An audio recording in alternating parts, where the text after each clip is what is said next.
तो दोस्तों हेलो दोस्तों, आज हम स्टडी करने वाले मैकेनिकल इंजीनियरिंग थर्ड सेमेस्टर का जो थर्मल इंजीनियरिंग चैप्टर है। थर्मल इंजीनियरिंग जो सब्जेक्ट है उसमें चैप्टर नंबर 1 हमने शुरू किया था, जिसमें हम लोग पॉइंट 1.1 हमने पूरा किया है। तो आज हम लोग पॉइंट 2 स्टडी करने वाले 1.2 आज हम लोग इस वीडियो में स्टडी करने वाले हैं, जिसमें लॉ ऑफ थर्मोडायनामिक्स। इसमें zeroth law, first law and second law of thermodynamics, Kelvin Planck statement, Clausius statement, concept of heat engine, heat pump, refrigeration, ये सब के बारे में आज हम इस वीडियो में स्टडी करने वाले हैं। तो चलो आज शुरू करेंगे। तो लॉज ऑफ थर्मोडायनामिक्स, इसमें थ्री मेन लॉज है, जो है first zeroth law of thermodynamics, second first law of thermodynamics, third is second law of thermodynamics. तो आज इससे डिटेल में स्टडी करेंगे। चलो शुरू करेंगे। तो first zeroth law of thermodynamics. Zeroth law क्या है? Zeroth law states that if two systems A and B are each in thermal equilibrium with third system C, then the two systems are also in equilibrium with each other. अगर thermal equilibrium क्या है? Thermal equilibrium यह है कि एक property है जिसमें अगर दो बॉडीज है ए और बी, उन दोनों का अगर टेम्परेचर अगर सेम होगा तो then these two bodies are thermal equilibrium with each other. अगर टेम्परेचर अगर सेम होगा तो उस बॉडी को हम थर्मल इक्विलिब्रियम कहेंगे। अगर ए और बी ये दोनों का टेम्परेचर अगर डिफरेंट होगा तो these are not in thermal equilibrium. तो यहाँ पर यही दिया हुआ है, the two systems, these are A and B, are each in thermal equilibrium with third system C। या जो दो बॉडीज है ए और बी, ये दो थर्मल इक्विलिब्रियम में है, ये दो बॉडी थर्मल इक्विलिब्रियम में है, जिसके साथ ईच अदर नहीं, बॉडी सी के साथ। तो A is thermal equilibrium with C and B is thermal equilibrium with C। तो ऐसा अगर होगा तो then two systems are also in equilibrium with each other।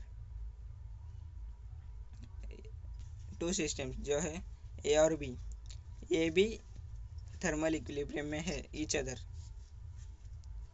इसमें सिंपल में हो तो अगर ए सी के साथ थर्मल इक्विलिब्रियम में है और बी भी सी के साथ थर्मल इक्विलिब्रियम में है, तो ए और बी भी थर्मल इक्विलिब्रियम में होंगे। जीरोथ लॉ का एग्जांपल कहेंगे। तो अब हमारा second law, first law of thermodynamics. तो first, energy can neither be created nor be destroyed, but one form of energy can be converted into another form of energy। यहाँ first जो statement है, ये कहता है कि energy can neither be created not be destroyed. Energy किसी ने तैयार नहीं किया है, कोई तैयार भी नहीं कर सकता है और ख़त्म भी नहीं कर सकते energy. Heat and work are mutually converted, heat और वर्क म्यूचुअली कन्वर्ट हो सकते हैं। तीसरा है cyclic integral of work transfer is equal to cyclic integral of heat transfer. Cyclic integral जो है वर्क ट्रांसफ़र का, ये साइक्लिक इंटीग्रल हीट ट्रांसफ़र के इक्वल है। चौथा, total energy of the universe in all its form remain constant. हमने ये first statement में बताया हुआ है।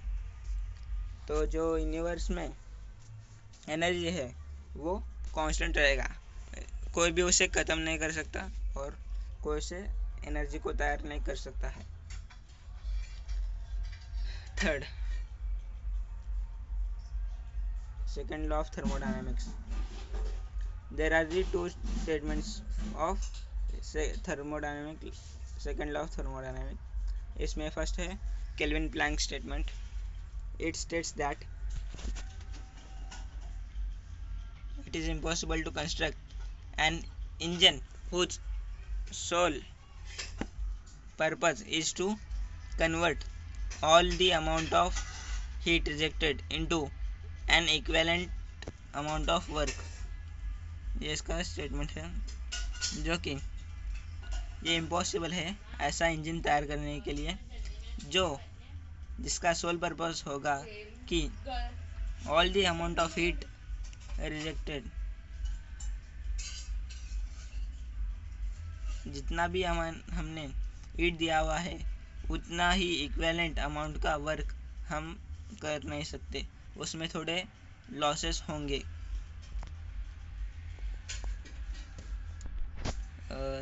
Clausius statement. Clausius statement, it says that heat can not flow itself from a body at lower temperature to at higher temperature without aid of external energy। ऐसा कभी भी नहीं हो सकता कि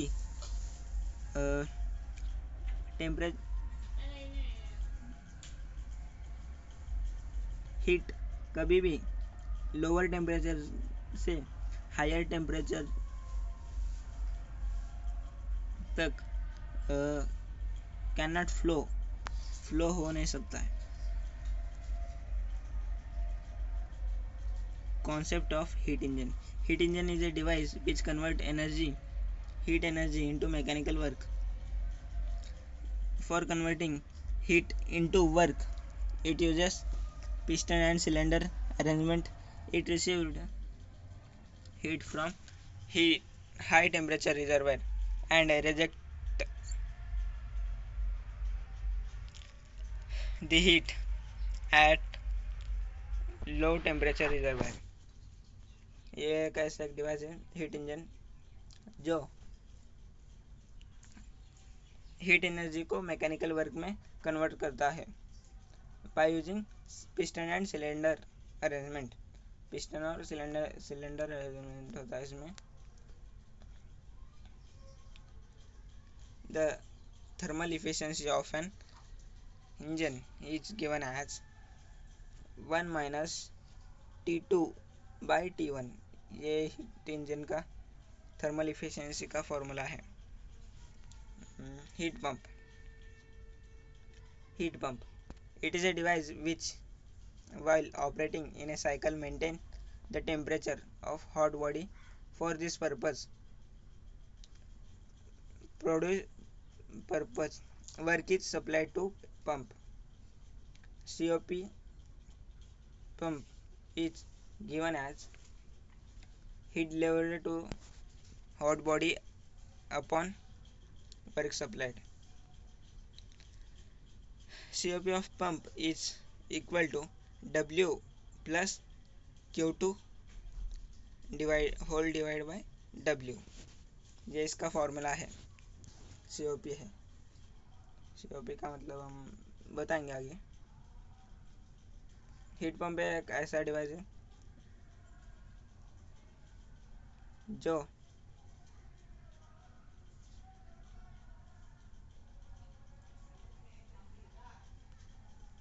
अब हम देखने वाले हैं रेफ्रिजरेटर।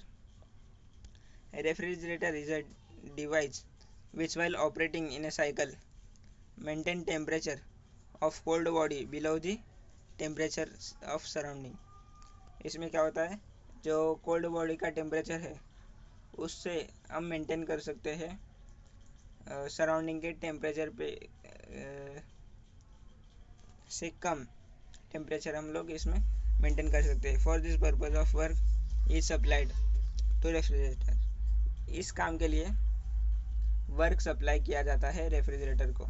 COP हमने अभी बोला था, COP का मतलब क्या है? COP का मतलब होता है कोएफिशिएंट ऑफ परफॉर्मेंस।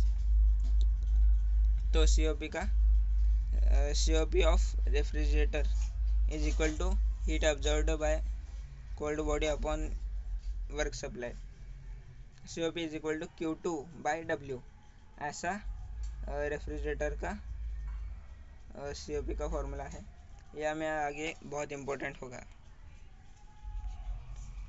तो thank you for watching this video. Like share subscribe करना मत भूलिएगा। आपके कमेंट से